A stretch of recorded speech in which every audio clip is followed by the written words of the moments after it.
İyi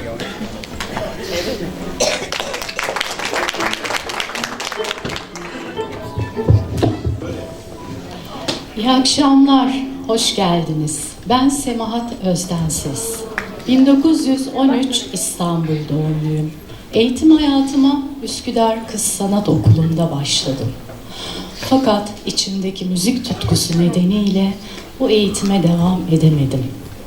Çünkü müzik alanında eğitim almak istiyordum.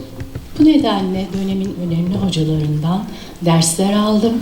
Ankara Radyosu, TRT Ankara Radyosu'nda ses sanatçısı olarak görev yaptım.